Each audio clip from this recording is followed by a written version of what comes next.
Isso, damos as boas-vindas depois de uma semaninha, né, de recesso, né? A semana passada foi Labor Day, já estamos, graças a Deus, hoje de volta. 13 de setembro, hoje é a segunda aula desta matéria, a História de Israel, curso médio em Teologia, Academia Bíblica Bereia, segunda-feira, 13 de setembro, isto aí, segunda-feira, 13 de setembro de 2021, e já estamos aqui dando continuação. Queremos agradecer os alunos, né, que já puderam, pagar a sua mensalidade do mês de setembro. Obrigado, Deus abençoe.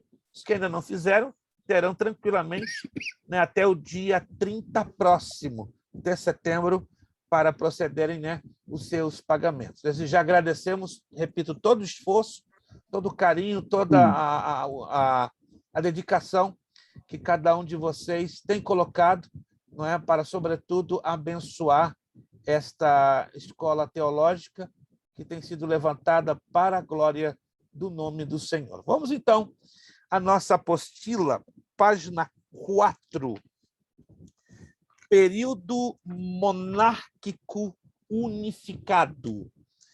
Período monárquico unificado. Vocês viram que eu postei, há alguns minutos atrás, 3 fotografias. São 3 recomendações de livros. Está lá no grupo do WhatsApp. Se você ainda não viu, minha sugestão é que você vá lá no grupo do WhatsApp. Está ali. Irmão Kleber não perde uma. Se irmão Kleber perder uma, eu estou no sal. Não, diz a Bíblia, né? Eu sei em quem tenho crido. Então, se eu não creio no irmão Kleber, porque irmão Kleber, você já sabe, né? Breve, né? Ele vai estar aqui ministrando 1 ou 2 mais matérias do médio, porque já estava no meu coração já há um bom tempo, mas graças a Deus que o aluno está sendo bastante melhor em comparação ao professor, e esse é o meu objetivo, né? Com a graça de Deus, levantar alunos, não com a minha mão, mas com a mão de Deus, que sejam muito melhores do que eu. Quem sou eu? Eu não me considero melhor em nada. Eu sei que entre vocês tem alunos com um potencial muitíssimo maior do que o meu, entende? E graças a Deus temos visto isso no irmão Kleber, no Lucas, em tantos outros alunos, né, que estão naturalmente se destacando. Em língua portuguesa, também eu fiz uma postagem de um livro, eu repito novamente, ó, esse livro aqui se tornou uma raridade. Tá? A história de Israel no Antigo Testamento por Samuel Schutz. É uma raridade. Eu tenho ele. Irmão José, esqueci do irmão José. Eu também tenho esse livro, pastor. Excelente. Gente, se você tem este livro, vou repetir, se você tem este livro, coma-o. Se você não tem, eu não estou muito certo se ele tem a edição atualizada. Esta edição... A edição nova é essa, pastor. Da capa. Eu estava um pouco perdido, porque esta não estou... que há muito tempo eu não via, né? Eles custaram a relançar uma nova edição. Essa aqui é a edição de 1995, aquela que o irmão Kleber mostrou, provavelmente uma edição de 2014 a 2018, provavelmente, né? Porque eu tenho... 2018. Isso. Eu tenho a edição em inglês de 2020. Eu adquiri no ano passado, em novembro do ano passado. Eles fizeram em inglês, eles acrescentaram pouca coisa, sobretudo com respeito à história do Israel moderno, tá? Em torno de 15 páginas a mais. Não sei se assim o fizeram nessa edição que o irmão Kleber. Acredito que sim, porque a cada edição que é lançada, eles devem fazer uma atualização, né, da história de Israel, embora aqui o mais específico é do Antigo Testamento, mas também eu me refiro sobre descobrimentos arqueológicos, né, na medida que eles são feitos ao longo do tempo, relacionados ao Antigo Testamento, eles são acrescentados na nova edição. Então, está aqui, tá, uma recomendação que não pode faltar na sua biblioteca. Até pensei que era uma aluna nova, né? Agora que eu estou vendo que é a irmã Angelita, rapaz, Angelita está diferente no mundo, né? Com a tecnologia enroscada na cabeça dela e com óculos de professor. Desculpa, irmã Angelita, eu estava com dificuldade de reconhecer. Eu vi Angel ali, né? Falei, Angel, quem é essa aluna? Rapaz, parabéns, irmã. A senhora mudou o seu layout violentamente. O que é isso? Muito tempo eu não vi um aluno mudar tão drasticamente, pelo menos para mim, né?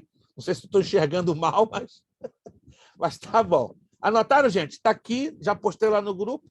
Você pode conseguir este exemplar, que é a edição antiga, de 95, ou a edição nova que o irmão Kleber mostrou ali com a capa um tanto amarelada. É a melhor referência de livro hoje em português sobre o assunto História de Israel. Vamos lá, então.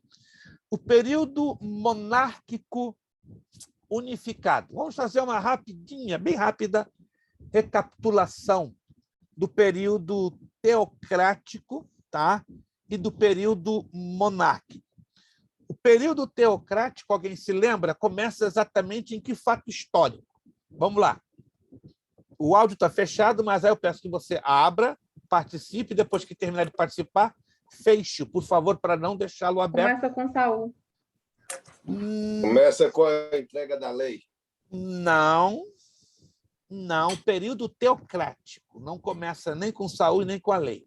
Vamos lá. Começa por Josué até o estabelecimento da monarquia. Aí está. Começa com Josué, tá? E vai até o estabelecimento da monarquia com Saul. Procure não se esquecer disso, isso é importante demais, né? É normal que a gente se confunda em afirmar que começou com Moisés, porque Moisés teve um contato muito íntimo com o eterno Deus. É um pouco comum que a gente se localize por este ponto, mas vamos falar a nível de governo. Lembre-se, importantíssimo, Israel não foi chamado nação até que se estabeleceu na sua terra.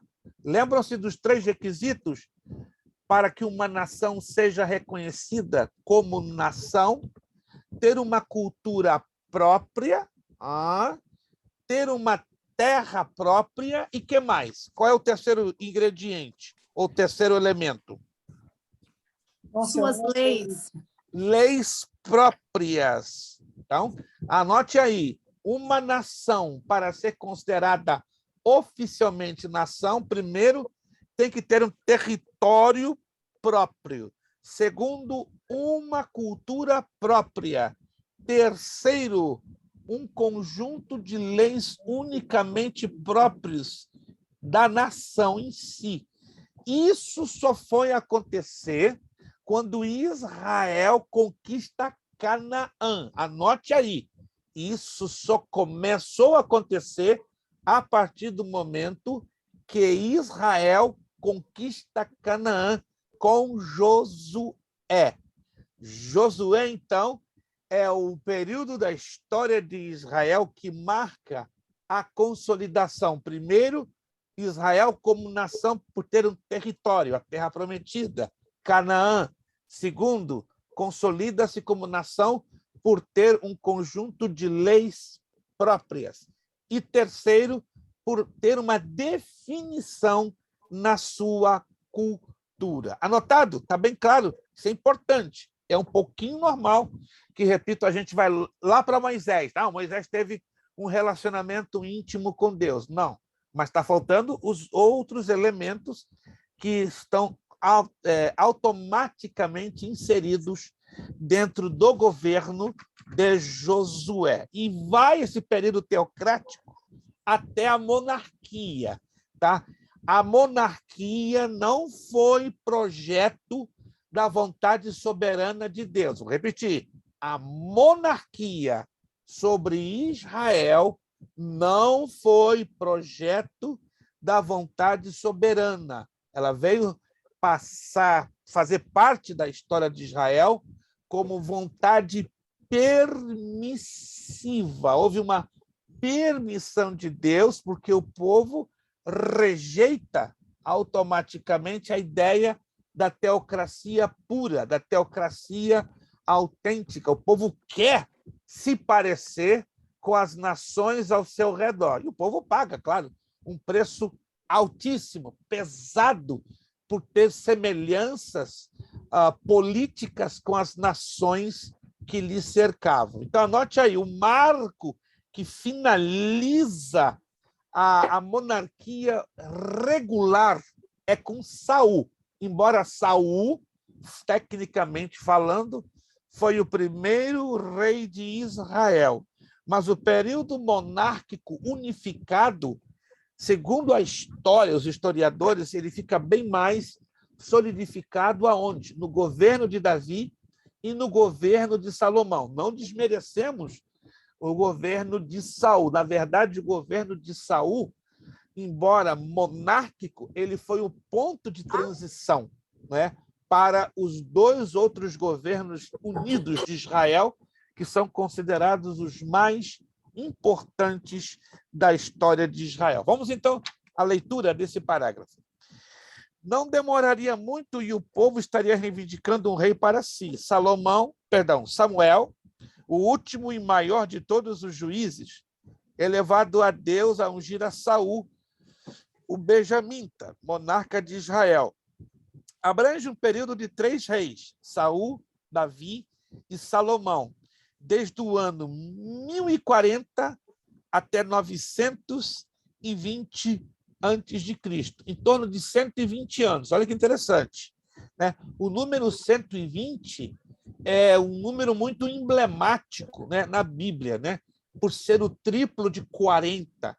40, segundo a tipologia bíblica, é o número do teste, é o número da provação, é o número da experiência, né? Referimos-nos aos 120 anos da vida de Moisés. A vida de Moisés foi dividida em 3 partes iguais de 40 anos, coisa que não acontece com esse período de 120 anos, porque Saul, Davi e Salomão não reinaram em períodos iguais de 40 anos, mas a monarquia, unindo esses 3 reis, sim, deu um total de 120 anos. Foi o período áureo de Israel, ou seja, o período máximo da monarquia em Israel. Lembremos-nos, Israel unido. Durante este tempo, Israel era ainda uma única nação, e não 2, como aconteceu após a morte de Salomão. Este foi um período de consolidação que trouxe para Israel o status de nação. As conquistas anteriores ganharam agora uma forma definida e os limites geográficos foram expandidos até onde Deus havia prometido. Apesar da desobediência de Saul, olha que coisa curiosa, se você quiser colocar um highlight nessa frase, vale a pena. Olha só, apesar da desobediência de Saul e do declínio de Salomão nos seus últimos anos, o culto ao único Deus foi totalmente restabelecido e a situação religiosa caótica do tempo dos juízes terminou. Importante anotar que nunca, jamais, a nação de Israel teve um período tão turbulento, tão caótico e tão mergulhado na idolatria em comparação ao período dos juízes. Dá-nos a impressão, quando lemos os 2 livros de Reis e os 2 livros das Crônicas, que os reis de Israel e os reis de Judá foram os mais idolátricos de todos. Não! Leia com atenção, estude com atenção o livro dos Juízes, que você vai perceber que o período dos juízes ganha em até 4 vezes mais, em uma idolatria grosseira, que nem Israel e nem Judá perpetraram, ou seja, se afogaram. A gente fica impressionado, por exemplo, quando nós estudamos sobre o reinado de Acabe e Jezabel, que foi um reinado marcado pelo domínio, né, dos sidônios, dos baalitas e da adoração a Deus, a Aserá. Nós ficamos escandalizados quando lemos relatos envolvendo o rei Manassés, que foi o responsável pela morte do profeta Isaías. Ficamos aterrorizados quando lemos a narrativa de alguns dos reis de Israel e de Judá como sendo os piores, os mais perversos, os mais idolátricos e vilãs da história de Israel e Judá. Estamos errados. O pior período da idolatria de Israel, sem dúvida, foi no tempo dos juízes. Se você analisar comigo, foi uma idolatria contínua. Pastor, e a pergunta que o senhor fez para nós sobre os 2 juízes de Israel, os Sim. 2 juízes que tiveram mais atitudes polêmicas e controvérsia? Vamos lá. Se a senhora tem a resposta, vamos lá. Ô, pastor, eu achei 2. Eu sei que tem mais, mas o meu ponto de vista foi Abimeleque, porque depois que ele matou os 70 irmãos dele, e o outro foi a Jefté. Abimeleque, né? Não pode ser considerado, porque se nós analisarmos o perfil dos outros juízes, nenhum juiz de Israel abriu mão da sua liderança. Vamos partir desse princípio de que juiz está falando de líder. Concordamos juntos? Yes. Juiz está falando de líder. Mas houve um juiz de Israel que criou uma controvérsia, uma polêmica. Gideão. Não. Nós não estamos nos lembrando de um que abriu literalmente mão do seu compromisso de liderar por medo, como dizem os gaúchos, por ser bombacha frouxa, por ser calça frouxa. Desculpa essa expressão. E o segundo seria Jefté ou não? Jefté, sim, mas o outro seria Baraque. Baraque? O que ele falou?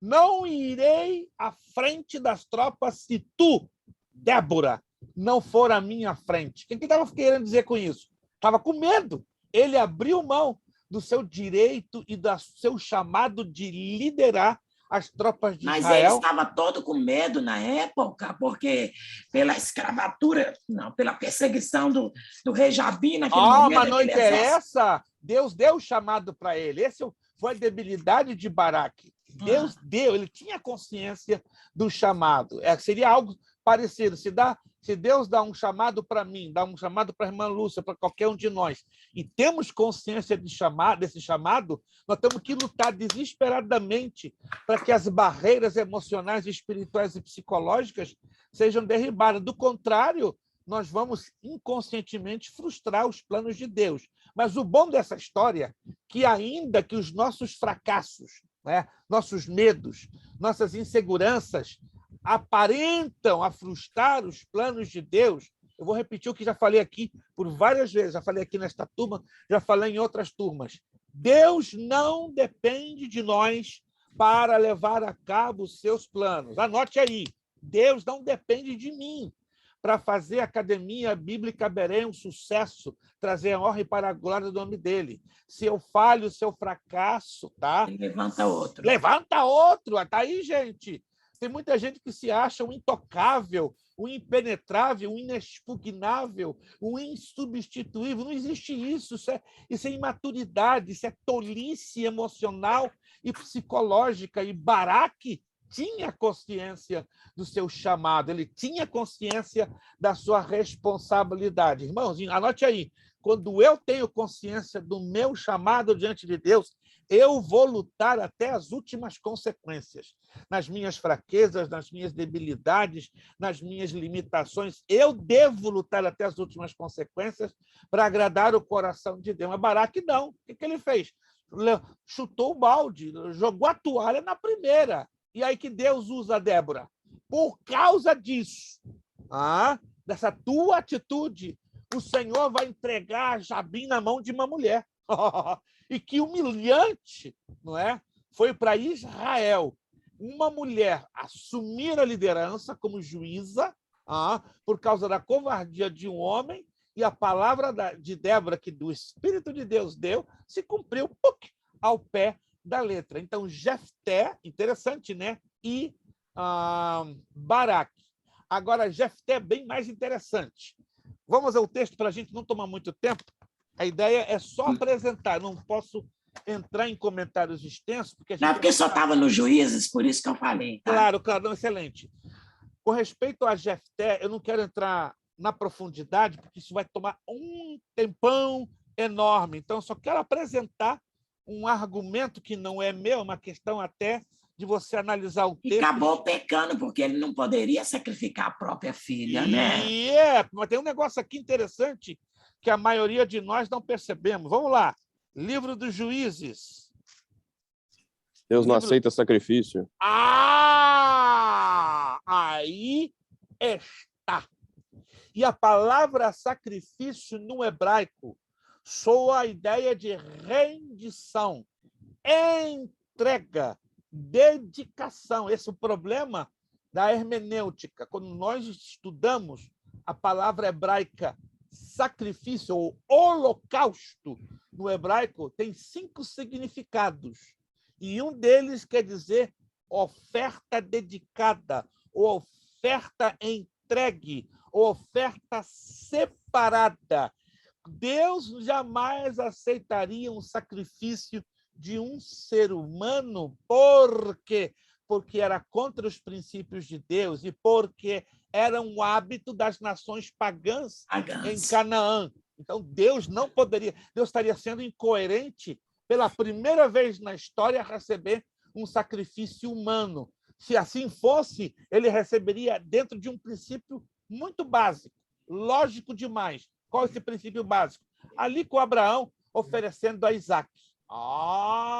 Mas Deus pediu, era diferente. Pediu, é diferente. Deus pediu para testar a condição da obediência de Abraão. Uma coisa é pedir, outra coisa é fazer, porque Deus é soberano. Então, cabe a ele fazer o que bem entende. Agora, Deus nunca vai quebrar os princípios dele. Não vai. Não vai. Pastor, rapidinho, por favor, porque eu tenho muita coisa hoje para trabalhar em cima. Vamos lá, Lucas.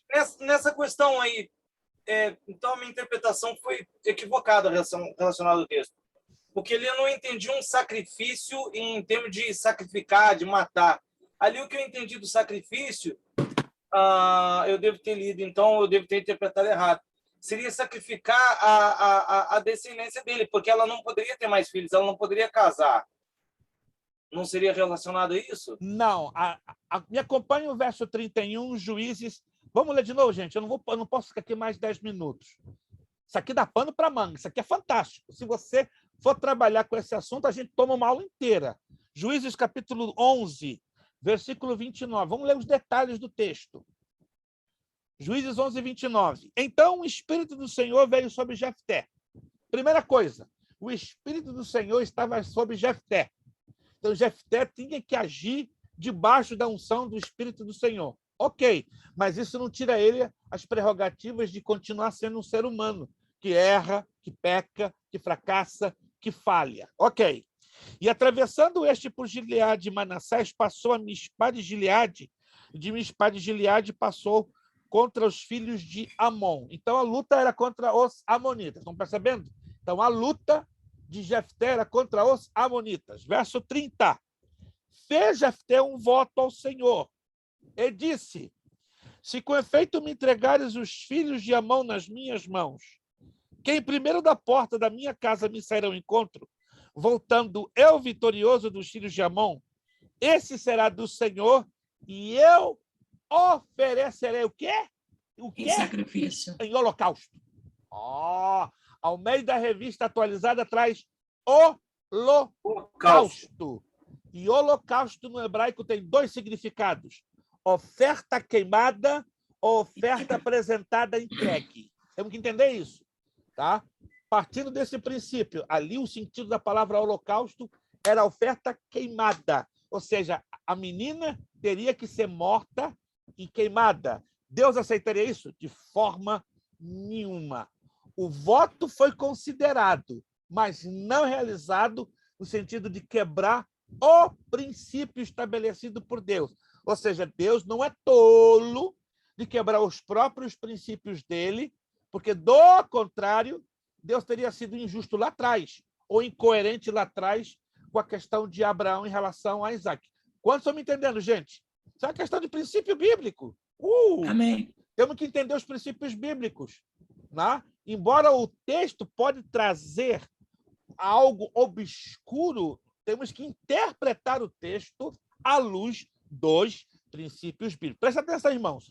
Mesmo que no texto não haja nada claro, direto, objetivo, um dos macetes, se eu posso dizer assim, para você interpretar um texto é avaliar o princípio bíblico que está envolvido. Qual é o princípio bíblico que está aqui neste texto? Tá? O princípio dos sacrifícios. Número 1, como é que funcionavam os sacrifícios no Antigo Testamento? Número 2. Número 3, quais os tipos de sacrifícios pedidos e aceitos por Deus?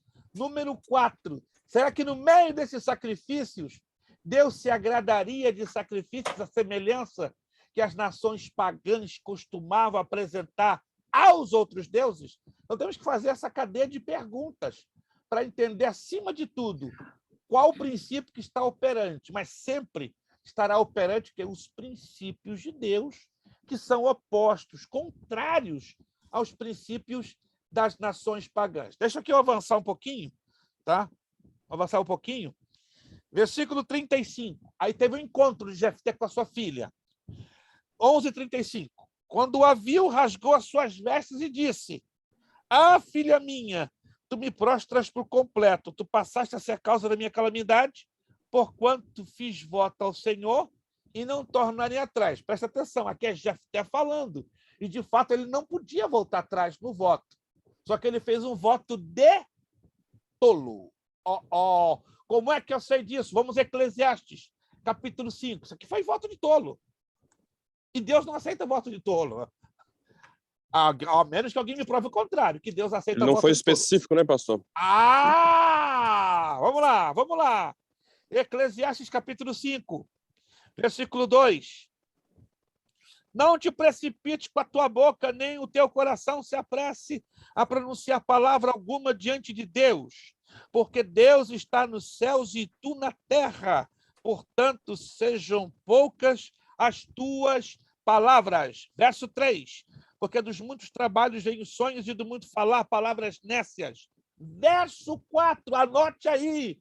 Um dos princípios que norteiam, que governam, que dirigem, que regulamentam os votos que nós, cristãos, judeus, devemos fazer a Deus. Esses são princípios universais, não são princípios locais e muito menos temporais. São aplicados lá no Antigo Testamento, no Novo, em todas as épocas. Eclesiastes 5:4. Quando a Deus fizeres algum voto, não tardes em cumpri-lo, porque não se agrada de tolos. O voto de Jefté foi um voto de tolo. E aqui a Bíblia é clara, Deus não se agrada de tolos, ou dos votos feitos de maneira precipitada, tolamente falando. Versículo 5, melhor que não votes do que não cumpras. Versículo 6, não consintas que a tua boca te faça culpado, nem digas diante do mensageiro de Deus, que foi na advertência, por que razão? Se iraria a Deus por causa da tua palavra, a ponto de destruir as obras das tuas mãos? Versículo 7, porque como na multidão dos sonhos a vaidade, assim também nas muitas palavras, tu, porém, teme a Deus. Anotou aí? Deus, sob hipótese nenhuma, vai quebrar qualquer dos seus princípios. Voltando lá, rapidinho a Juízes 11:36. E ela lhe disse: Pai meu, fizeste voto ao Senhor. Voto de tolo. Faze, pois, de mim segundo o teu voto, pois o Senhor te vingou dos teus inimigos, os filhos de Amon. Verso 37. Disse-me mais a seu pai: concede-me isto, deixa-me por 2 meses, para que eu vá, desça pelos montes e chore a minha virgindade, eu e as minhas companheiras. Chorar a virgindade? O que é isso? Naquela época, ser privado do casamento era uma espécie de holocausto, uma oferta entregue, era o chamado voto de celibato, que os católicos romanos, não é, implicam. Isso aqui é interessante observar. Verso 38, consentiu ele, vai, e deixou-a ir por 2 meses. E então se foi ela com as suas companheiras, e chorou a sua virgindade. 39. Ao fim dos 2 meses, tornou ela para o seu pai, o qual lhe fez segundo voto. Olha só que interessante. Se você nunca percebeu isso aqui, olha, segundo o voto por ele proferido, de acordo, né, com o voto por ele proferido. Assim, ela jamais foi possuída por varão. Daqui veio o costume em Israel.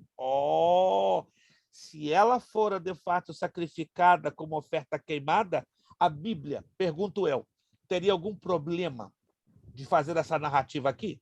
Pergunto, sim ou não? Teria algum problema? Nenhum problema. A Bíblia deixaria com que a Bíblia ela apresenta os fatos tais como eles são, ainda que existam alguns fatos um tanto encobertos, um tanto não muito bem identificáveis, mas aqui estamos lendo letra por letra, palavra por palavra.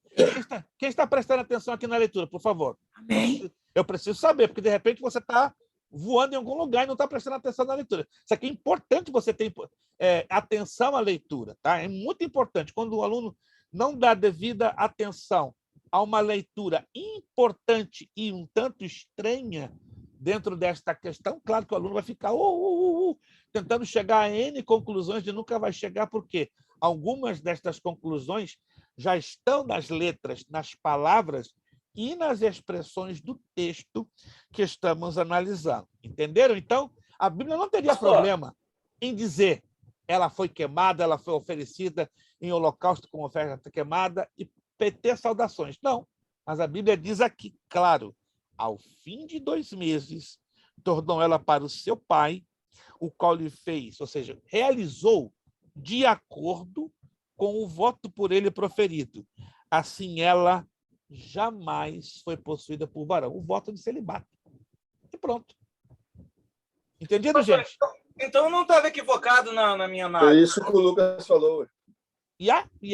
Mas nós temos que saber colocar nas palavras mais Não, apropriadas. eu falei de modo errado, né? Seria o celibato. Exato. A descendência que eu digo é o celibato, porque ela não poderia ter mais filhos. O celibato. E para um homem naquela época, a sua descendência era muito importante. Claro, É um causaria uma sacrifício muito vergonha. grande. E isto causaria uma vergonha um homem não ter uma mulher, no caso, prometida, tanto para o homem como para a mulher. A vergonha seria para ambos, né? Para o homem, por exemplo, se supõe, a Bíblia não fala nada, mas se supõe pelo costume da época que a filha de Jefté já estava prometida. É uma suposição, uma teoria, entendeu? E ao mesmo tempo foi uma vergonha para ela, como mulher, caindo na situação de celibatária. Exato. A análise que eu fiz foi segundo essa finalização do texto, porque eu fui lendo esse texto, mas quando eu cheguei no final, por isso que a gente tem que analisar muito a língua portuguesa. É muito importante. É a mesma coisa quando eu falei com o senhor a respeito de Efésios, que as pessoas falam, e vós pais não provoqueis a ira a vossos filhos. Ali, quando utiliza aquela preposição a vossos, é por sobre os filhos. Exato. A ira de Deus por sobre os seus filhos por causa da má criação. Chega lá na frente, ele vai se tornar, de repente, um bandido, um marginal, a ira de Deus se abate sobre ele. Exato.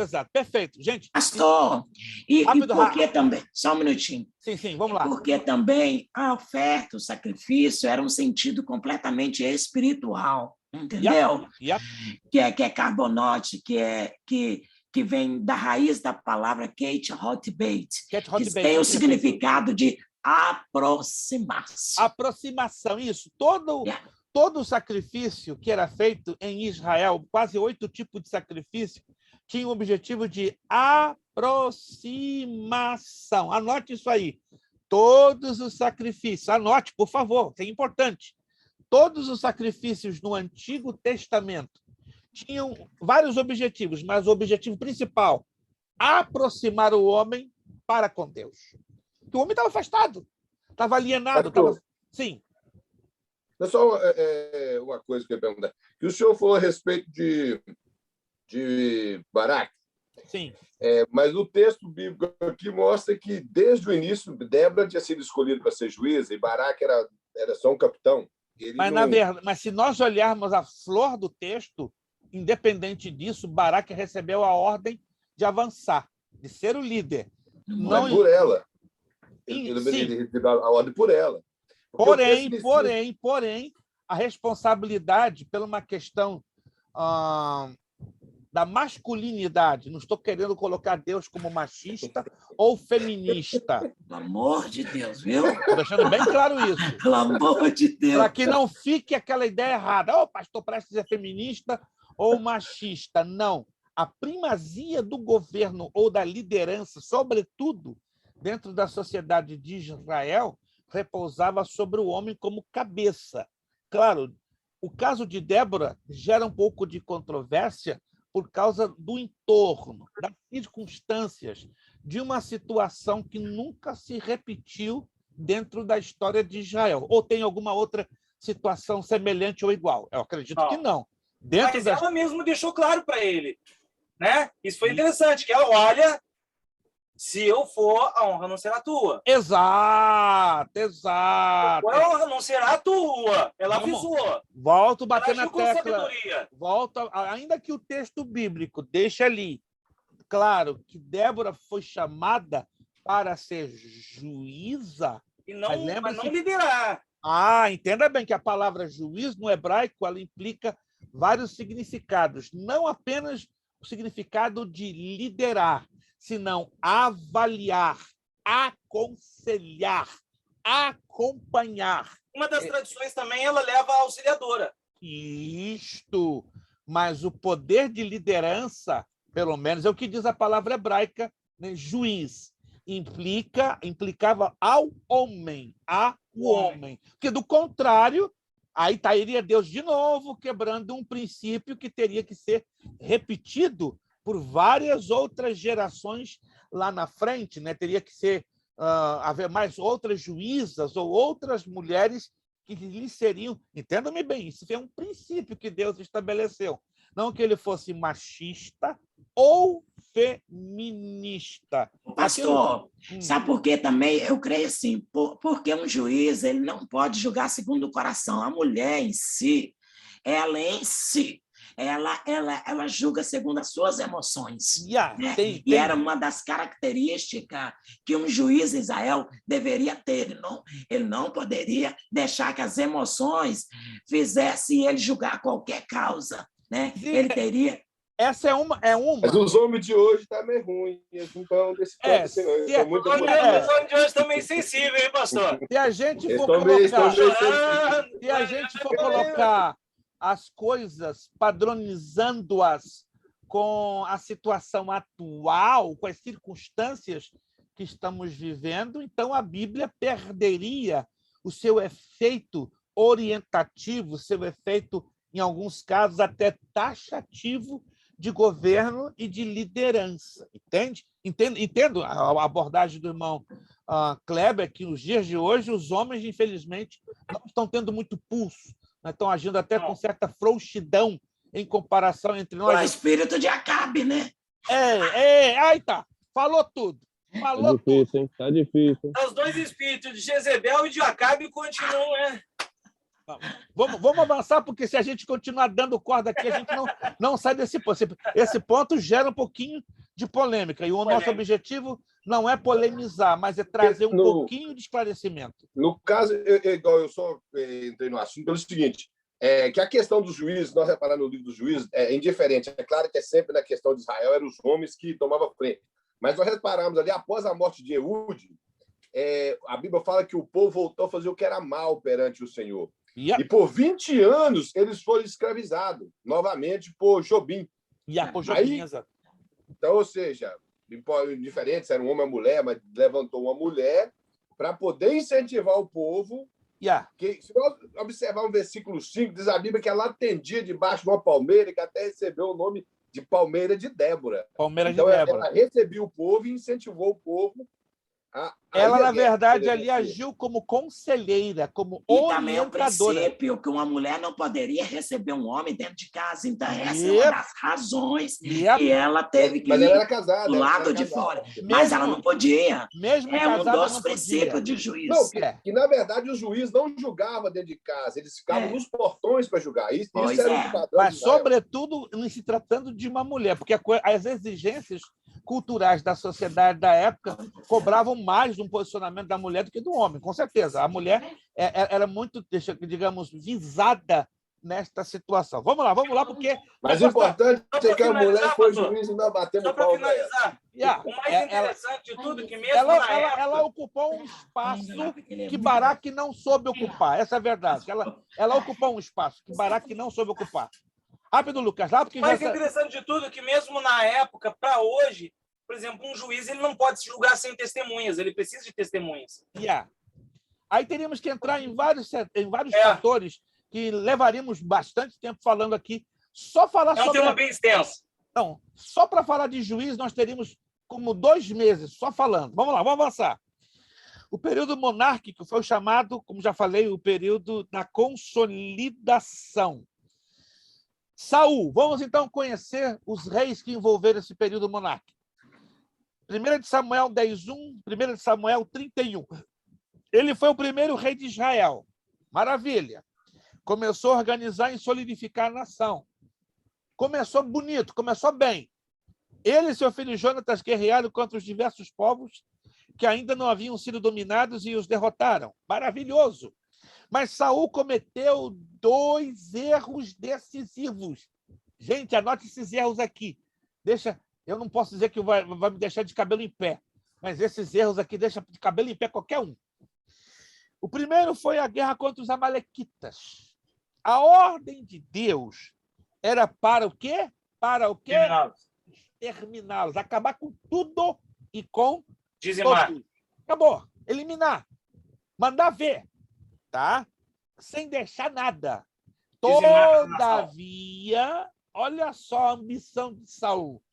Todavia, Saul desobedeceu e não matou Agag, bem como muitos animais. O cara foi vaidoso.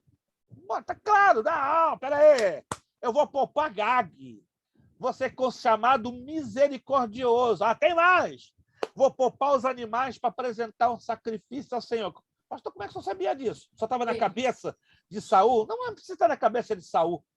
Quando você lê o comportamento de Saul, era um camarada vaidoso. Ele queria aplauso, ele queria reconhecimento.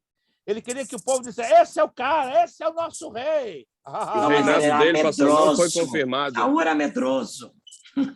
Até que quando o povo elogiou Davi, Saul matou milhares, Davi matou dezenas de milhares. Exato.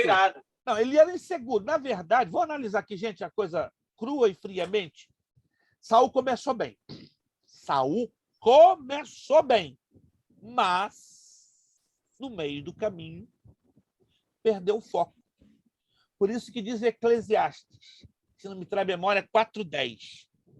Melhor o fim do que o começo de todas as coisas. Que lição, não é?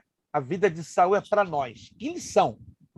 Saul começou muito bem. Gente, é só você começar a estudar o primeiro livro de Samuel a partir do capítulo 10. Você vê que Saul entrou no grupo de uns profetas, recebeu o Espírito de Deus. 9.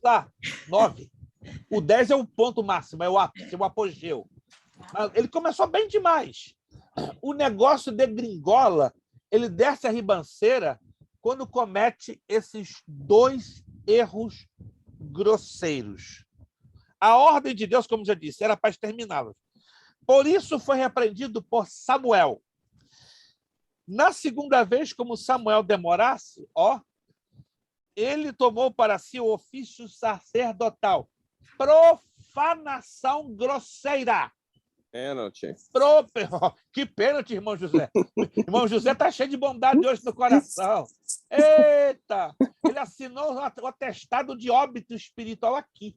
Sim. Alguns teólogos acreditam que se Saul o reinado dele não incorresse nessa segunda bola fora, ele teria condições de se arrepender e de se restaurar. Eu também acredito nessa teoria, que se não fosse esse segundo erro, ele poderia se humilhar, se quebrantar e ser restaurado por Deus. Mas não, ele deu corda à maldita vaidade. Tudo gira em torno de vaidade. Ele queria o quê?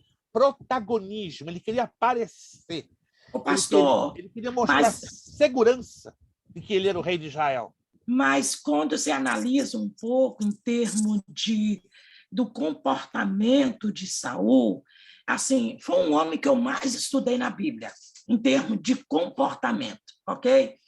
Eu não quero falar muito porque são muitos detalhes, mas em todos os detalhes, se o senhor observar, desde o começo, quando Deus diz a Samuel que ele seria rei de Israel, já logo questionou eu, você sabe quem eu sou? Sou da tribo de Benjamim. Quer dizer, a tribo de Benjamim teve muitos problemas no passado, que o senhor sabe, que quase todos os homens foram exterminados. Quer dizer, são muita história.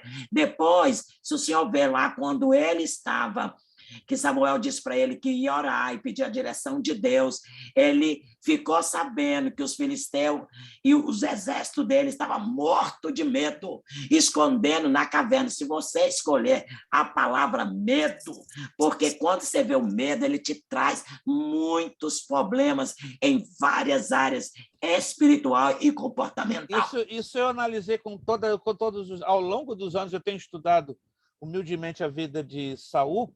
Saul foi vítima de um profundo trauma baseado numa baixíssima autoestima herdada da parte dos benjamitas. Isso, e concordo plenamente. Porém, uma vez que ele foi... Mas Deus deu oportunidade.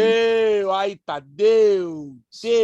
Embora o cara arrebentado, fracassado, a título de uma herança pesada que estava por detrás dele, oportunidade não faltou para Saul. E se dissermos que Deus falhou em dar oportunidade, estaríamos mentindo. E a Bíblia seria... O reino dele ia ser confirmado se ele não fizesse essa besteira. 100% confirmado.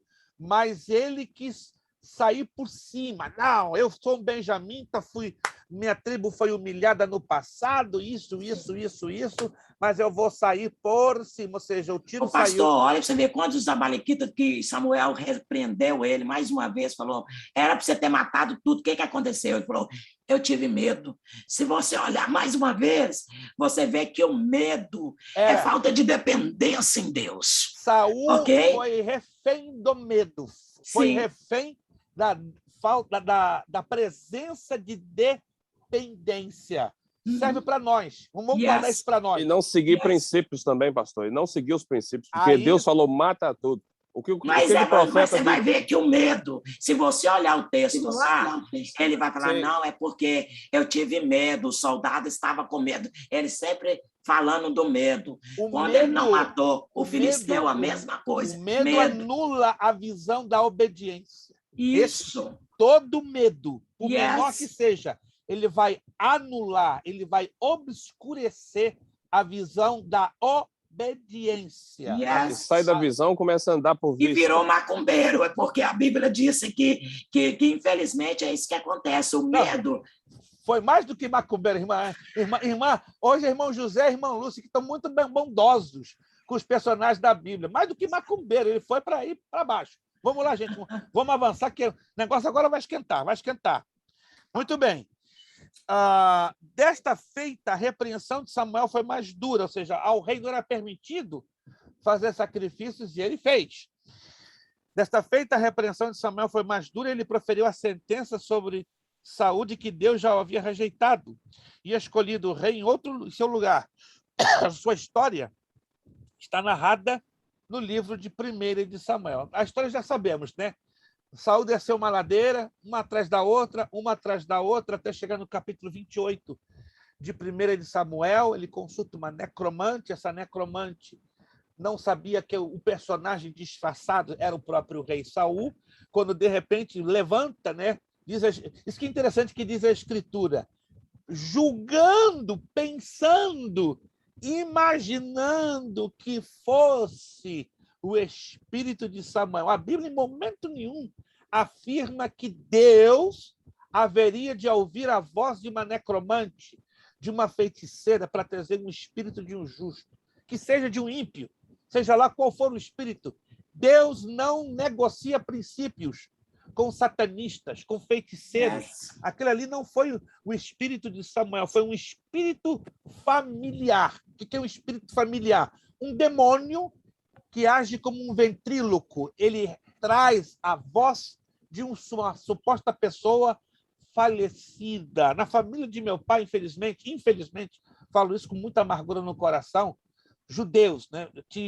Estão falecidas 2 tias judias, se desviaram do judaísmo. Imagina para onde elas caíram. Para o espiritismo kardecista, uma, e para a Umbanda, a outra. Imagina o que foi a vida dessas minhas tias. Eram volta e meia invocar espírito, demônio. Quando eu entrava na casa delas, o famoso santo abaixava.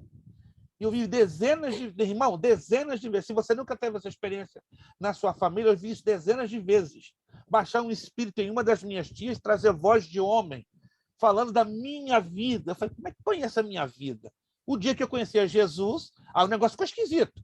E quando eu chegava na casa de uma das minhas tias, elas caíam literalmente endemoniadas, gritando e espumando pela boca, até que eu fui proibido de visitá-las, né? A ponto de uma delas dizer, você nunca mais vai vir na minha casa. Por quê, tia? Porque sempre vem um homem vestido de branco, com o rosto coberto por um sol e com uma espada embainhada de fogo na mão. E esse homem diz, a ele você não toca. Então não venha mais na minha casa. E eu sempre dizia, quem é esse homem? Eu tinha 12 anos de idade. Quem é esse homem que está na minha frente que eu não estou vendo? Depois de alguns anos eu fui entender que este homem que ia na minha frente, que só minha tia vinha com uma espada desembainhada em fogo, era o Senhor Jesus. Porque a palavra de Deus diz que o anjo do Senhor acampa ao redor daqueles que o temem e os livra. Eu não sei se você crê nisso, gente. Eu não sei se vocês creem. Eu creio, porque eu vivi essa experiência. Gente, era batata. Era eu entrar na casa de uma das minhas tias, elas caíam no chão endemoniadas e gritando, vai embora, porque esse homem está me cegando. Até um dia que minha mãe me explicou, meu filho, é o Senhor Jesus que está na tua frente. Então evita, né, um pouquinho de ir lá na casa das tuas tias, que elas vão entrar num tormento. Eu fiquei 8 anos sem visitar uma e 14 sem visitar a outra, até que eu fui chamado, não é, por uma delas. Quando eu fui chamado, não deu outra, não, o homem na minha frente. Vai embora, esse homem, depois de tantos anos, não te abandona. Quem é esse homem? Eu já tinha mais entendimento bíblico, não. Esse homem chama-se Jesus de Nazaré. Quando eu falo o nome de Jesus de Nazaré, acabou, se endemonia, cai no chão. Então, o mundo espiritual é uma realidade, gente. Se você não crê ou não teve ainda uma experiência com o mundo espiritual, e aqui não se trata de fanatismo, não, gente. É de realidade bíblica. Eu oro. Por que não? Eu oro por cada um de vocês, mas eu oro que Deus dê a você uma experiência no mundo espiritual. Não estou dizendo que você vai ter uma experiência com o demônio, mas que tem uma experiência para você entender que o mundo espiritual é uma realidade. Rápido. São 9h08. Fala, Lucas. Relacionado ao que o senhor falou, pastor, eu fui da segunda linha mais pesada do espiritismo. Eu fui do candomblé. Uau! A primeira mesmo linha mais pesada de todas, chama-se Quimbanda. Essa somente ela é somente praticada na África, nem em outro lugar do mundo. Tem a Quimbanda, né? Tem a Quimbanda, a Umbanda, o Candomblé, a Macumba e o Espiritismo. E a Umbanda. E o Espiritismo, que é um formato de feitiçaria light, né? Para enganar trouxa. De Chico Xavier. Exato. Mas não é o momento de nós estudarmos seitas e heresias. Seria fantástico. Nós vamos chegar nessa matéria, né? Seitas e heresias. Aí, quando nós entrarmos em seita e heresia, vai ficar bonito, porque nós vamos entrar em todos esses pequenos pormenores. Vamos lá. Muito bem. Davi, muda a história. 2 de Samuel, capítulo 1 até 1 de Reis, capítulo 1. Sucedeu a Saul após a sua morte. Já havia conquistado grande respeito após derrotado Golias e se destacado como chefe militar. Mas o ciúme de Saul obrigou a fugir para o deserto de Nob, até a morte deste, quando então foi ungido rei pelo povo de Judá. E depois todo o Israel. Lembre-se, Davi, ao ser ungido, ele não assumiu de imediato o governo. Passaram-se muitos anos. E ele não assumiu a todo o Israel. Outra coisa que tem que ficar bem claro, Israel foi assumido na segunda etapa. Na primeira etapa, Davi só foi rei de Judá. Passado mais de 15 anos, aí ele assume, né, como rei de todo o Israel. Foi um processo que levou um considerável tempo. Vamos lá. Davi, então, sitiou e tomou Jerusalém, baluarte dos jebuseus. Anote aí. O povo mais primitivo que habitava a cidade de Jerusalém eram os jebuseus. Esse é o povo originário, mais antigo na história, que ocupavam a cidade de Jerusalém. Aliás, se você se lembra, Jerusalém, ao longo da história, teve 3 nomes. Quem se lembra? Salém. Salém foi o primeiro nome de Jerusalém. Depois, Jebus, para fazer honra ao nome dos seus habitantes originais. E depois, Jerusalém, Jerusalém. Jerusalém, do hebraico, quer dizer casa de paz. Que paz que é bom não tem. Nada. Não tem nada de paz. É a cidade mais conturbada do planeta. Só uma dica. Sem querendo, pulando para a escatologia. Dá uma olhadinha o que está acontecendo em Jerusalém nos últimos 10 dias. Não vou falar nada. Dê uma olhadinha e eu dou a resposta. O relógio profético de Deus está fazendo isso. Vai lá, vai nas notícias, vai lá na internet, faz uma pesquisa e tenta descobrir o que está acontecendo de estranho. Muito estranho. Nos últimos 10 dias na cidade de Jerusalém e no estado de Israel. Aí você vai dizer, opa, o negócio está estranho. Mais do que já tem estado. Tá? Vai lá, dá uma olhadinha. E depois, na próxima aula, me diga. Algum aluno, com toda a liberdade, me diga para a gente, porque vai ser um pouquinho da temática que eu vou abordar na próxima aula, né? A conexão dos assuntos proféticos que estamos vivendo com a história do Israel contemporâneo, ligada lá atrás no Israel do passado. Vamos lá. Davi, então, sitiou e tomou Jerusalém, o baluarte dos jebuseus, ampliando e fazendo a dela a capital. No plano de Deus original, Jerusalém teria que ser a capital indivisível da nação de Israel. Mas, ao longo da história, Jerusalém perdeu o status de capital. Se a gente está estudando aos pouquinhos a história de Israel, aí vocês vão descobrir por que Jerusalém perdeu o status de capital indivisível de Israel e veio a ser Tel Aviv. Até hoje ainda, repito, até esse exato momento, a capital de Israel, onde está o parlamento de Israel, chamado Knesset, está em Tel Aviv. Mas a capital cultural, a capital histórica e a capital espiritual da nação de Israel é, sem dúvida, Jerusalém. E ela será plenamente, tanto no milênio, porque ali vai mostrar a glória do Senhor, que de lá encherá toda a terra, mas na tribulação, Jerusalém será já declarada a capital indivisível do Estado de Israel. Hoje só tem 4 países no mundo que reconheceram Jerusalém como a capital indivisível, né, de Israel, dentre elas os Estados Unidos, certo? Mas são apenas até hoje 4 países, mas na tribulação Israel será definitivamente a capital da nação de Israel e mais ainda no milênio. O que Davi fez no seu período de reinado? Subjugou as nações ao redor, estendendo seus domínios nos limites prometidos a Abraão. Tudo que Deus falou a Abraão, mais de 1.500 anos atrás, se cumpriu. É só ler Gênesis 15, 18. Vamos lá, rapidinho, ler Gênesis 15, 18. É importante nos determos esses detalhes. Naquele mesmo dia, fez o Senhor aliança com Abrão. Não é Abraão ainda. Anote aí. Ainda ele não era Abraão. Era Abrão. Pai das alturas.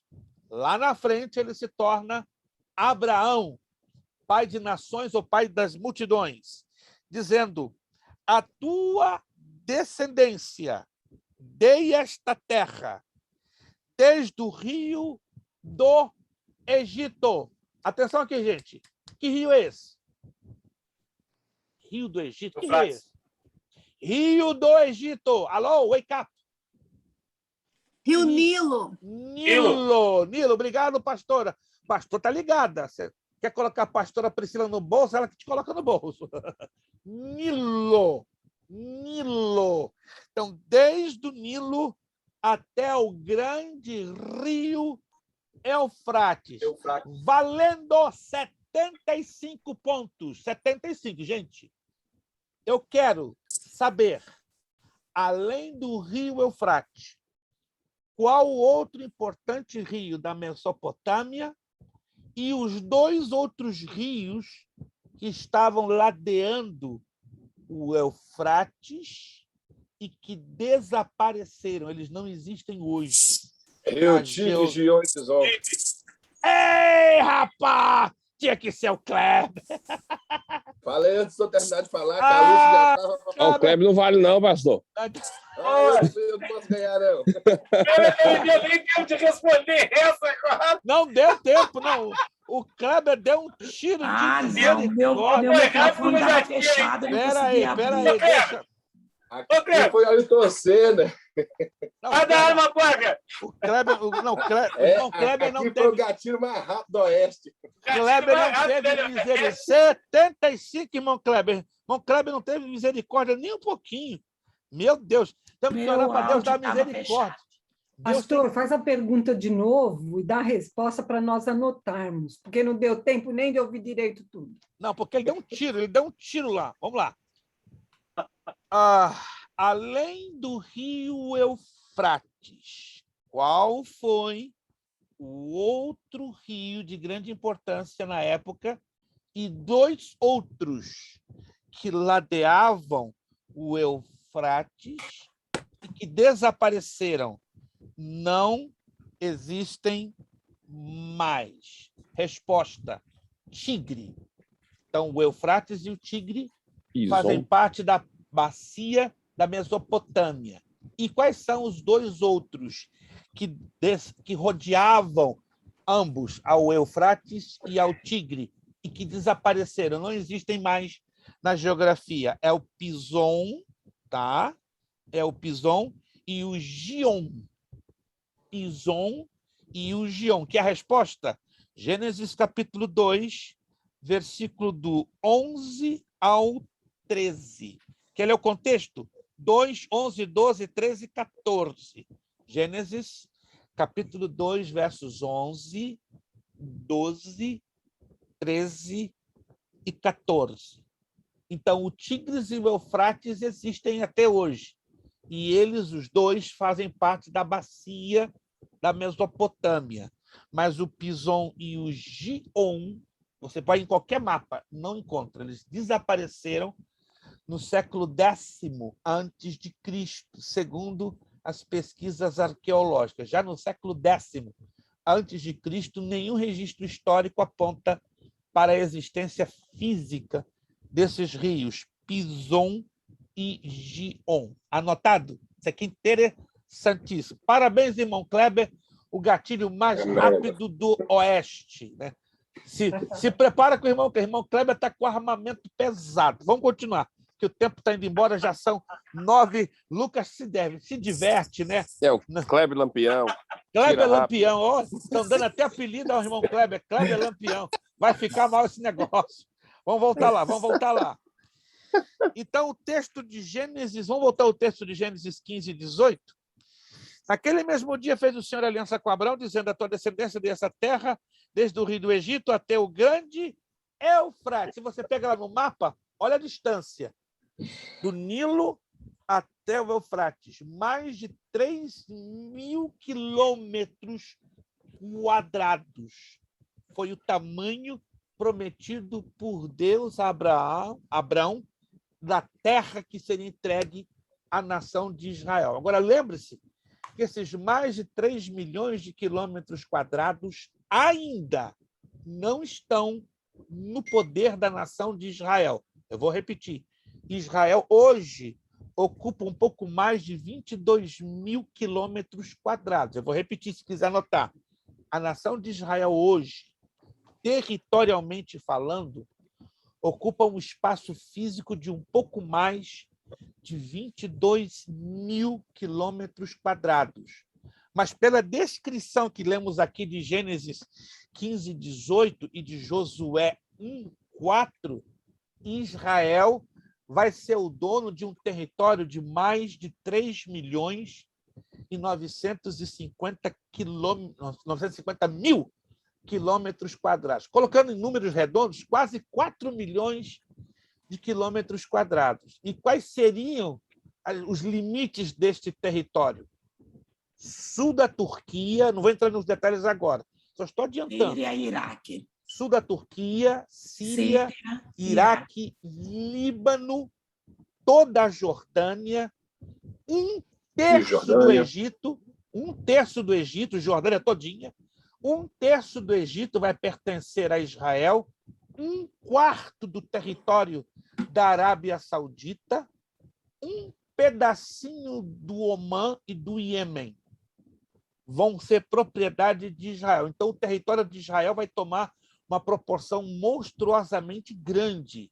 Esta é uma... O território da Palestina. O território da Palestina, hoje configurava a Canaã limitada, não a Canaã como mostra a promessa de Deus a Abraão. Porque, no futuro, Jesus terá o governo de todos esses territórios. Esta é uma das razões por causa desses movimentos de guerras que estamos vendo nos últimos 70 anos sobre a nação de Israel. Alguém se pergunta por que Israel é uma nação tão beligerante, ou seja, está sempre brigando, está sempre confrontando. Uma das razões é porque a promessa de Abraão à nação de Israel em dar esse território está em processo de andamento. Então, toda essa efervescência, já estou dando até parte da resposta daquilo que eu estou te pedindo para dar uma olhadinha na mídia e saber o que está acontecendo em Israel nos últimos 10 dias. Tá? Já estou te dando uma parte da resposta. Israel vai estar até o final da tribulação numa batalha encarniçada até que Cristo regresse, não é?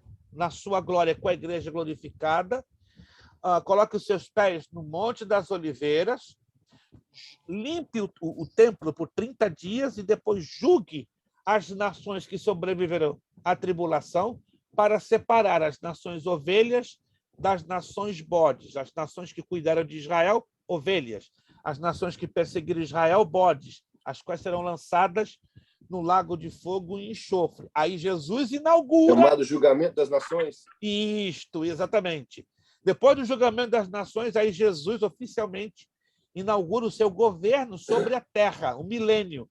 Tá? Ele se assenta no trono de Jerusalém e ao lado do seu trono em Jerusalém assenta-se com ele o rei Davi ressuscitado, que será a cabeça política sobre a nação de Israel e a nação de Israel a cabeça política em todo o planeta Terra. Então, nós vamos falar sobre isso nas próximas aulas. Queiram, amos ou não, né, nós vamos fazer uma conexão com os fatos do passado, ok?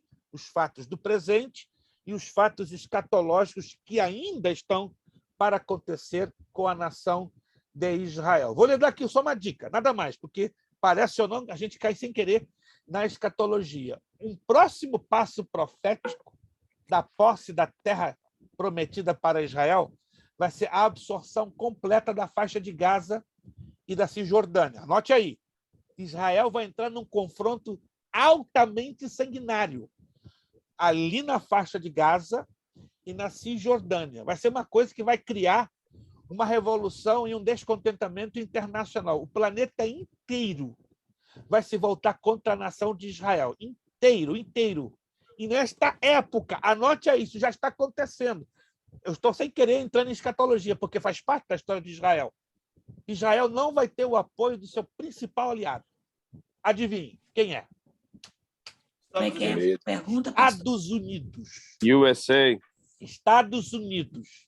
Porque os Estados Unidos já está entrando num período de naufrágio. Acho que o Biden já tirou, né, pastor? Esse é o problema, que muita gente não está entendendo. Mas porque ninguém consegue entender por que Biden tirou as tropas do Afeganistão. Porque está no plano de Deus. São as peças se movendo, né, pastor? Está no plano de Deus os Estados Unidos naufragar. Os Estados Unidos vai naufragar. Biden não vai terminar o governo dele. Não sei se você sabia disso. Biden não vai terminar o seu mandato. Isso não é profecia minha, não. seu mover da história profética. Eu não tenho tempo para falar sobre isso, mas Biden não vai terminar o seu governo na frente da Casa Branca. Kamala Harris vai assumir e vai acontecer uma efervescência enorme nesta nação, a ponto de que esse país vai estar em frangalhos, vai estar arrebentado. Daí não terá condição nenhuma de dar atenção para cuidar da proteção da nação de Israel. Alguém me perguntou esses dias: e aí, pastor, o que vai acontecer? O arrebatamento da igreja das portas. Não temos condição nenhuma de dizer quanto tempo.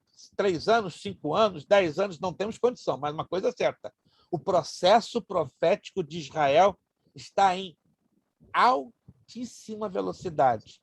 Mas a pena que dói aqui dentro, ó, forte, é que a grande maioria de nós não estamos percebendo nada. Nada, pastor, de nada, de nada. Isso é triste. Teve uma situação um pouco anterior, há alguns anos atrás, onde as pessoas não prestaram atenção em um movimento importantíssimo. Depois eu comecei a analisar, e foi um movimento muito importante que teve, relacionado a um conflito muito efervescente que teve, que envolveu Israel, que foi aquela questão do Iraque invadindo o Kuwait. Sim, ali teve uma movimentação muito forte. A guerra do Golfo em 1991, onde estava George W. Bush à frente do governo. Isso. Terrível. A gente vai falar um pouquinho disso. Ali as pessoas não perceberam naquele movimento ali, mas ali foi um princípio do que está acontecendo agora. Ali, na verdade, foi um princípio movendo-se na queda da Babilônia comercial, porque a Bíblia fala de... Interessante, não tem como a gente evitar. Falar da história de Israel, a gente cai e falar em escatologia, não tem jeito. Mas a Bíblia fala de 2 Babilônias. Apocalipse, capítulo 17. A Babilônia eclesiástica ou religiosa, a Igreja Católica Apostólica Romana. Capítulo 18 de Apocalipse. A Babilônia comercial, cuja capital é o Iraque. E que também... Perdão, o país é o Iraque, mas a capital é Bagdá. Tá? Bagdá. Mas isso a gente vai falar um pouquinho mais nas 2 próximas aulas. Continuando. Davi trouxe o tabernáculo para a cidade, página 5, juntamente com a Arca da Aliança e os demais utensílios. Após ter cometido o adultério com a mulher de Urias, teve que enfrentar a sedição de seu filho Absalão. Morreu aos 71 anos de idade. Ei, Davi morreu jovem. Morreu jovem também. Tanta luta, tanta tribulação, tanta angústia na vida, na família. Meu Deus, que vida! Não queria estar nos chinelos de Davi, viver o que ele viveu, perseguido pelo sogro, desprezado pela primeira mulher, traído pelos 2 filhos. Meu Deus, né? E a Bíblia é clara, né? Não se afastará da tua casa a espada do Senhor, palavra dada pelo profeta Natan. Meu Deus, sai da frente. Isso foi muito difícil. Após reinar 40... Era um filho muito amado, né, pastor? Muito amado, mas pagou. Absalão era um filho muito amado, né? Ali foi 2 situações engraçadas.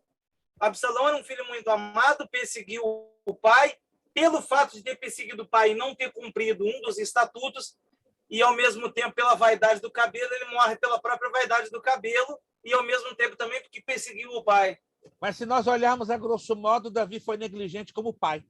Muito negligente como pai. Não deu a devida orientação, a devida instrução. Davi mostrava o quê? Preferência, favoritismo junto dos seus filhos. Mas ali se cumpriu ali o Efésios. Exato. Ali se cumpriu claramente o Efésios. Claro. Vamos lá. Após reinar 40 anos e meio, sendo 7 anos e meio em Hebrom e 33 em Jerusalém. Como era cantor, deixou muitos salmos inspirados que vieram a ser uma das mais amadas literaturas do mundo. Sucedeu seu filho Salomão, que teve com Batseba. Salomão, 1 de Reis, capítulo 1, 1 de Reis 11:43. Este foi o ponto culminante do período. Salomão foi dotado por Deus de imensa sabedoria, através de alianças de casamento com filhos dos reinos ao derredor, tornou Israel um reino próspero e respeitado. Construiu o templo de Jerusalém, que pode ser apontado como uma das maravilhas do mundo antigo. Teve muita fama e muita riqueza. Deixou-nos um grande número de provérbios encontrados no livro de Provérbios, bem como o livro de Eclesiastes e Cantares de Salomão. No final de seus dias, porém, as mulheres lhe perverteram o coração, e ele construiu templos idólatras e colocou imagens de escultura bem em frente ao templo. Aí os teólogos levantam a seguinte suposição: Salomão morreu salvo? Uma grande incógnita. Se a gente for trabalhar em teorias, se indica que não. Aliás, não morreu salvo, mas quem somos nós para falar se ele morreu salvo ou perdido, apesar dos atos idolátricos e nefastos que ele cometeu? Provavelmente, não sei, próximo da sua morte, ainda creio que há um Espírito Santo que bate no coração do homem, e o homem, abrindo a porta do seu coração, ele tem a oportunidade do arrependimento, como foi do ladrão da cruz, né? Algumas situações levam a entender, né, pastor, que algumas situações ali, quando ele escreve, levam a entender que parece que ele tem um arrependimento quando ele fala vaidade. Parece, mas a gente só vai saber disso, sabe quando? Quando chegar lá em cima. Quando chegar lá em cima, depois que eu vejo Jesus, eu vou correr. Por isso que existe aquela incógnita. Será que foi salvo? Será que não foi salvo? Porque lá está escrito que ele pode fez uma lamentação. Pode acreditar. Você vai me ver lá no céu procurando, depois de Jesus, por Salomão. Cadê Salomão? Eu vou procurar Eva e acertar as contas com ela. Não dá. Ela já vai estar glorificada e a senhora também. Não vai ter essa dessa de conta, não. Não. Vamos estar glorificados e essa mania de revanche vai embora. É de nós, seres humanos. Continuando. Sucedeu seu filho Salomão, já falamos sobre Salomão. A consequência, anote aí, da divisão do Reino Unido de Israel foi a idolatria. A idolatria de Salomão, a perversão de Salomão, com as suas 700 mulheres e 300 concubinas, acarretou o quê? A divisão do Reino de Israel. Aí entramos no o segundo período mais conturbado da história de Israel depois dos juízes, o período monárquico dividido, que vai de 1 de Reis 12 até 2 de Reis 25:30. Após a morte de Salomão, o reino foi dividido. 10 tribos do norte separaram-se das 2 tribos do sul. O norte, com 10 tribos, chamou-se Israel, tendo como capital a cidade de Samaria, e seu primeiro rei foi Jeroboão. O sul ficou conhecido como Judá, tendo capital Jerusalém, e teve como governante Roboão, filho de Salomão. Ambos, na verdade, eram filhos de Salomão, tanto Jeroboão como Roboão. Como veremos, o reino de Israel muito cedo apostatou do Senhor, passando a servir a Baal e a outros deuses, sendo completamente dominado pela idolatria. Sob o governo de Acabe, o culto a Yahweh, né, que é o nome hebraico do nosso Deus, Yahweh. Alguns pronunciam como Jeová, mas essa é a pronúncia grega, adquirida na versão dos 70 ou da Septuaginta. Só Jeová na causa. Não é correto dizer isso, embora é muito popular, né, nos lábios do povo, Jeová, mas essa é a forma da Septuaginta, a forma grega da palavra hebraica Yahweh ou Javé. Os judeus nunca, jamais, anotem, jamais pronunciam este nome mesmo lido. Ele está lá lendo, ele bate uma trava na boca, ele não diz Yahweh ou Javé. Ele substitui. Não, ele substitui por Adonai ou Hashem ou Eterno. Então, ele tem três formas, né? Hashem, o Eterno ou Adonai. Embora esteja escrito Yahweh, ele jamais. Por quê? A reverência que o judeu tem ao nome de Deus, ao mandamento de Deuteronômio, capítulo 6, é tremenda.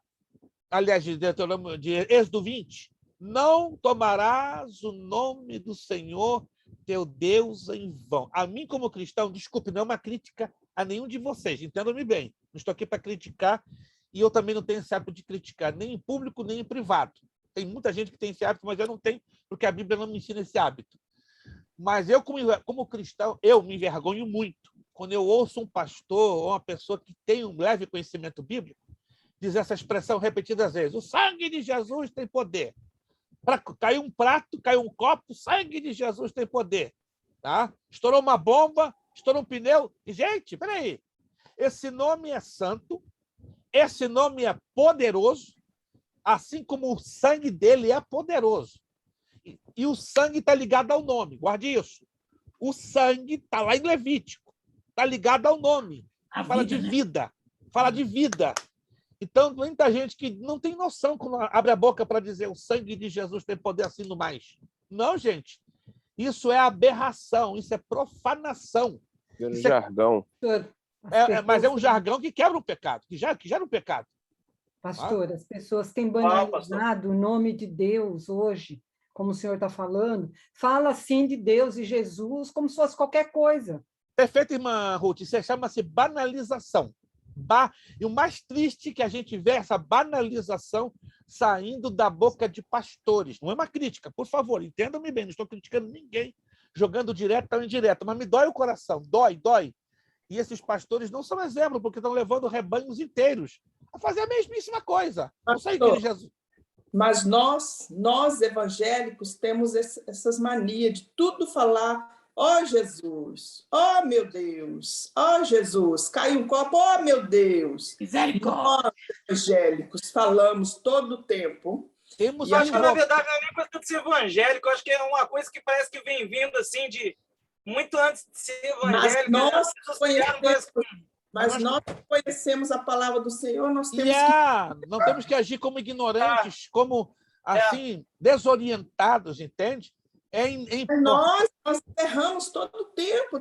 É importante usarmos o nome do nosso Deus, mas na hora certa, no momento certo e no contexto certo. A questão é a hora e o contexto. Será que estamos usando no contexto certo e na hora certa? Temos que parar para pensar.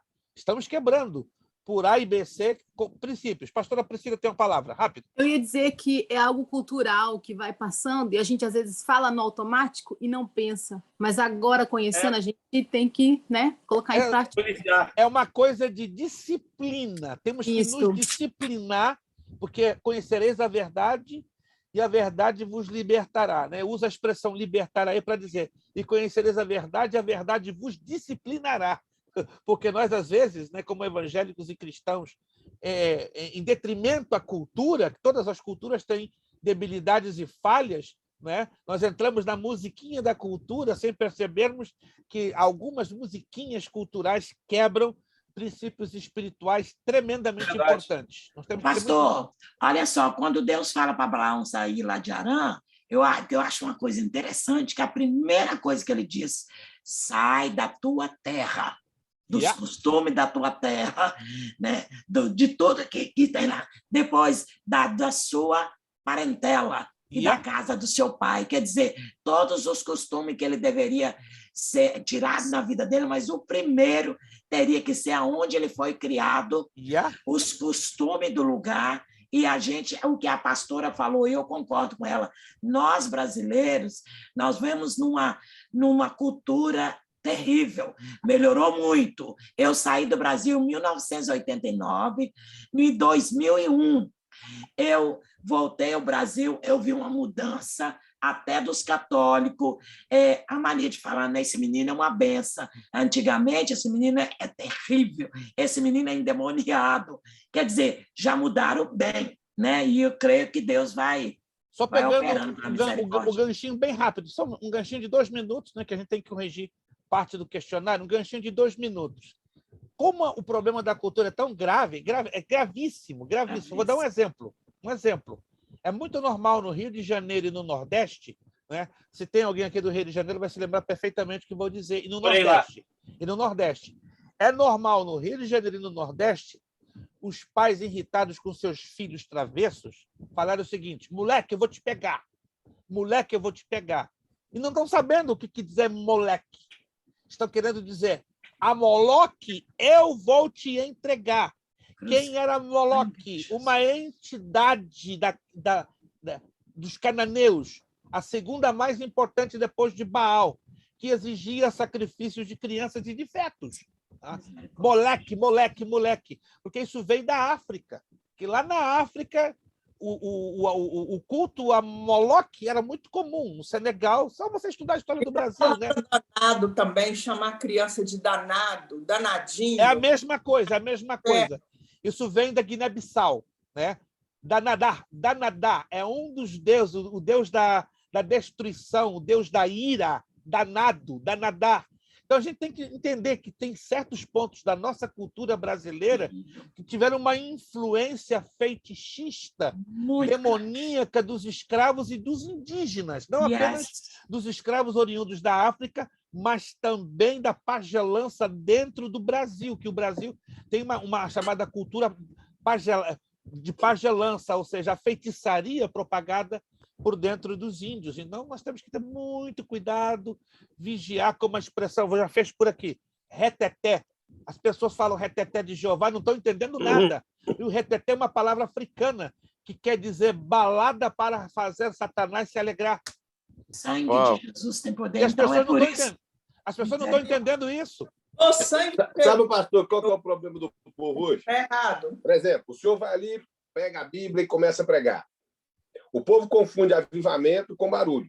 Eu acredito que pode haver barulho no avivamento, mas barulho não é avivamento. Sem dúvida. Por exemplo, língua estranha não é avivamento. Não é. A língua estranha faz parte de um avivamento. Avivamento é quando há mudança.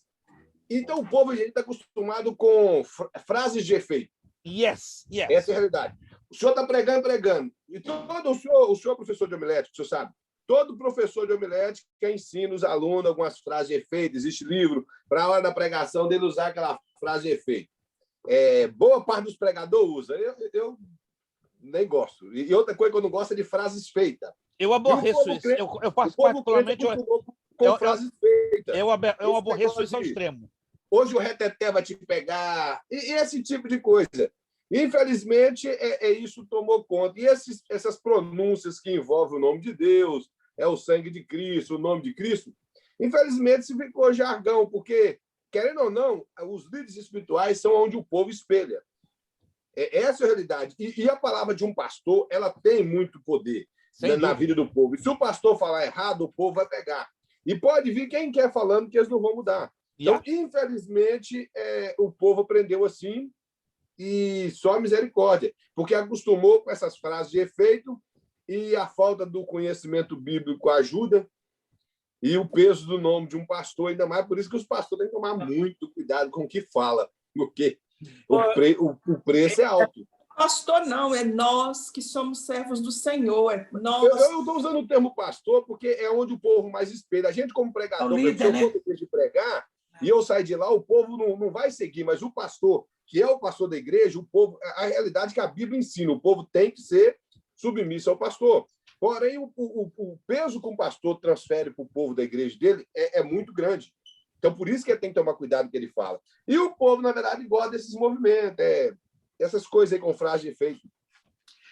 Irmão Kleber, mas hoje eu estou vendo Deus fazer diferente, eu estou vendo Deus trabalhar individual dentro da igreja, sabe? Não quer saber como é que está o líder espiritual e qual a maneira que ele pensa, que ele fala, mas hoje eu vejo Deus trabalhando individual. Quem quer deixar Deus trabalhar, Deus está trabalhando.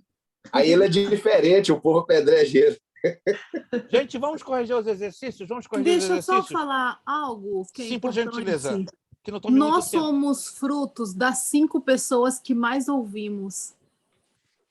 Então, assim, às vezes esses jargões, essas coisas também são infiltradas de acordo com o que a gente escuta. O que a gente anda ouvindo no nosso dia a dia, como é que está a nossa cultura social em volta de nós. Isso também influencia demais, porque nós acabamos reproduzindo, né? Só um detalhe, tá bom? Obrigada. São detalhes que devem ser considerados para não serem gerados conflitos de proporções que possam danificar a nossa aproximação com Deus. Pastor Luiz. Sim, rapidinho, por favor, eu já não tenho mais tempo. Meu tempo já foi embora.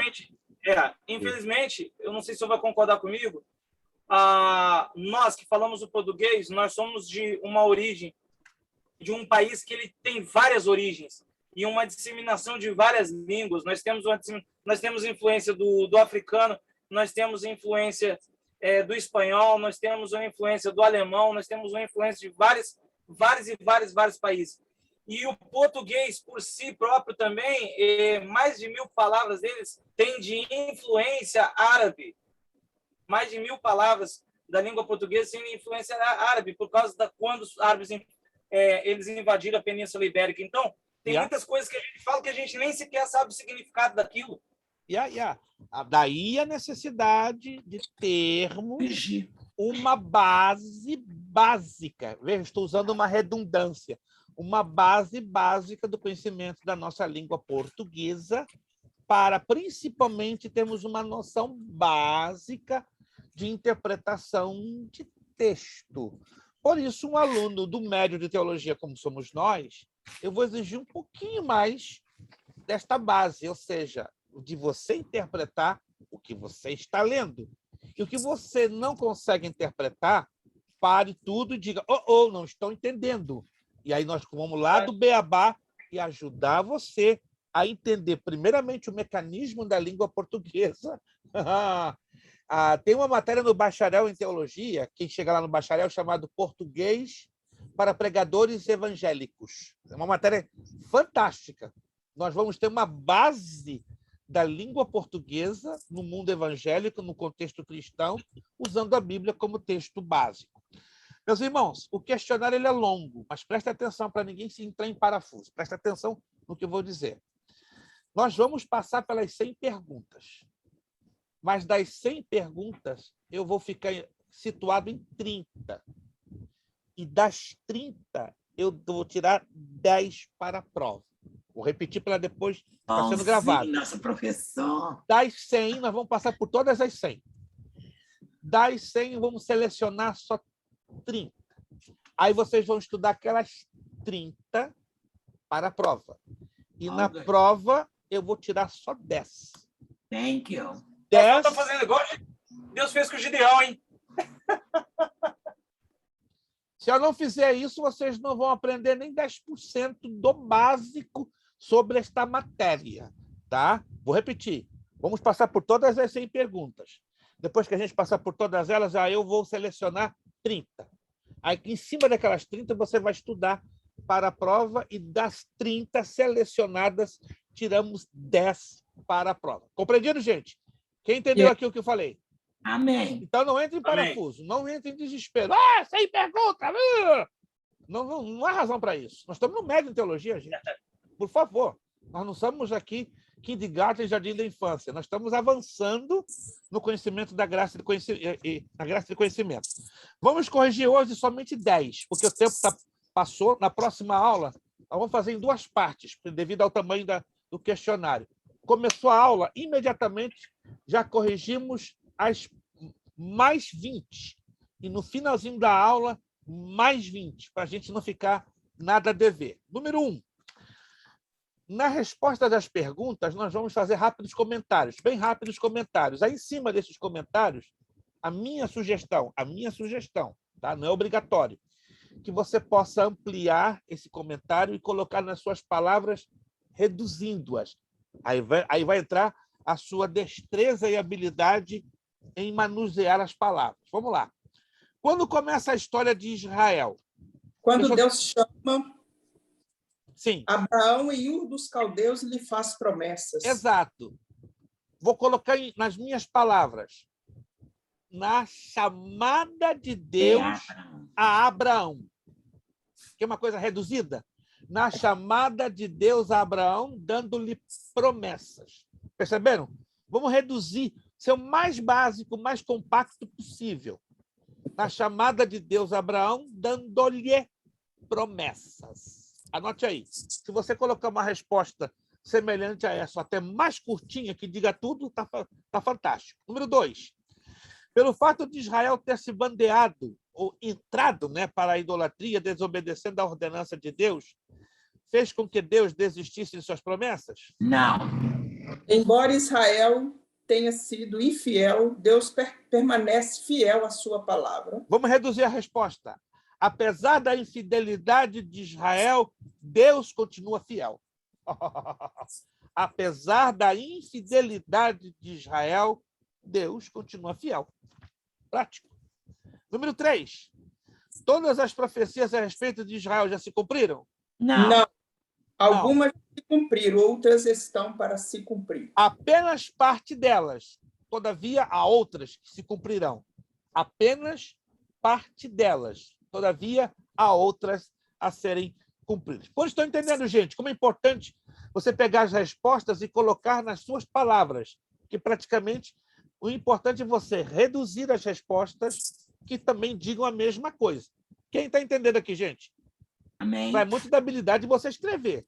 Se você pouco gosta de escrever, vai ter dificuldade. E muita, e muita. Número 4. Segundo a Bíblia, as nações que perseguem os filhos de Abraão ficam impunes? Não. Ou desaparecem. Serão amaldiçoadas. Ou estagnam, ou são humilhadas. Todas perdem as bênçãos de Deus. Reduzindo, essas nações são geralmente amaldiçoadas. Ao que eu respondi. Obstruindo as bênçãos de Deus. Vou dar um exemplo de uma nação que volta e meia está com problema, mas problema grosso. Espanha. Uma nação que maltratou os judeus no século XIV. Maltratou. E até hoje, nós vemos vestígios do tratamento de Deus sobre a Espanha. Não vou entrar em maiores detalhes. O período da Inquisição lá foi forte, hein, quando os judeus... Pesado. Fora no período napoleônico, quando Napoleão Bonaparte invadiu a Espanha, houve uma matança violenta de judeus, isso no século XIX, na Guerra Civil Espanhola, uma outra matança indiscriminada de judeus. Então, a Espanha está pagando um preço violento pela maldade à nação de Israel. Ok. Número 5. Como se conhecer a história do povo judeu e de sua nação, hoje conhecida como Estado de Israel? Deve-se buscar nas páginas milenares das Escrituras Sagradas a sua origem. Resposta mais curta. Tendo a Bíblia Sagrada como a fonte histórica de sua origem. Tendo a Bíblia Sagrada como fonte histórica de sua origem. Estão entendendo, gente? Eu estou reduzindo o tamanho das respostas para ficar mais... Ou então, escrituras sagradas, né? Também, não? Também. Mas eu estou reduzindo o tamanho para ficar bem mais objetivo na memorização, que alguns irmãos têm uma dificuldade tremenda na memorização. Número 6. Como é conhecido geograficamente o mundo dos patriarcas? É conhecido como crescente fértil. Ou simplesmente crescente fértil. Crescente, tem um desenho de uma meia-lua ali na área do Eufrates e do Tigre. Quais os rios que delimitam o crescente fértil? Já respondi, né? O Tigre e o Eufrates. O Tigre e o Eufrates, que estão na Mesopotâmia. 8. Quais as culturas milenares que predominavam em Canaã quando os patriarcas entram em cena? A cultura mesopotâmica e egípcia. São as mais antigas do planeta. Mesopotâmica e egípcia. Número 9. Qual o povo que doou a primeira literatura à Ásia? Os Sumérios. Vem de Suméria. Suméria seria a antiga Babilônia, ou aquela região ali do Golfo Pérsico. Número 10, para fechar hoje. Os sumérios foram vencidos por uma dinastia semita que se manteve em supremacia durante cerca de 2 séculos. Qual foi essa dinastia? Os acadianos. Os acadianos. Paramos aqui na 10. Próxima aula, vamos dar 11 a 40. Mais 20 no começo, depois mais 20 no final, para a gente, na penúltima aula, já ter eliminado as 100. Depois que eliminarmos as 100, aí vocês vão anotar as 30, nas quais você vai estudar, e das 30 tiramos 10. Entendido? Ok, qual foi a resposta de 10? Eu não achei ela, não. Os acadianos.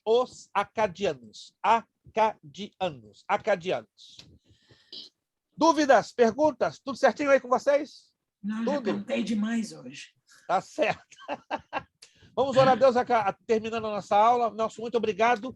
Só uma pergunta, pastor. Sim, o por senhor favor. Falou que Roboão era filho de Salomão também. De qual lugar da Bíblia? Porque eu vi, a Bíblia fala que ele era filho de Nebate. Agora eu vou até rimar agora. Nebate. Há versões que dizem que ele foi filho de Nebate, com certeza. Há outras versões, entre aspas, que indicam que poderiam ter sido filho de Salomão com uma de suas concubinas. Ainda que exista essa declaração.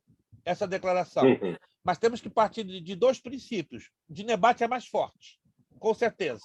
É a mais forte. Mas há livros de teologia que, por incrível que pareça, que trazem, eu coloquei essa abordagem para atrair a atenção de alguns de vocês dentro desta questão, que ainda é controversial, mas há livros de teologia, eu tenho pelo menos 4, que falam sobre os dois terem sido filhos de Salomão. Que é bem... Salomão pegou a mulher do Nebate, então. Salomão queimou de mulher e ainda foi pegar a mulher dos outros. Hein? Há uma possibilidade. É tribular demais. Meu Deus, é um negócio sério. 1001. Só 1001, não. Está dentro dos 1000, né? Acabamos de descobrir a 1001ª. Não. Está dentro do pacote, irmão José. Dá ponto pro Kleber aí, ó. Não complica, não, irmão José. Tá embutido no pacote, tá embutido. Era muito tribulado. Muito atribulado. Jesus da glória. Deixa Salomão quieto. Depois do arrebatamento, a gente vai descobrir a verdade. Na íntegra. Gente, vamos terminando, então. Nosso muito obrigado a todos vocês que muito se esforçaram. O Elvis, irmã Ruth, irmã Lúcia, irmã Ana, irmã Graciela, irmã Eliadna, irmã Angelita, que hoje me surpreendeu com esse novo looking.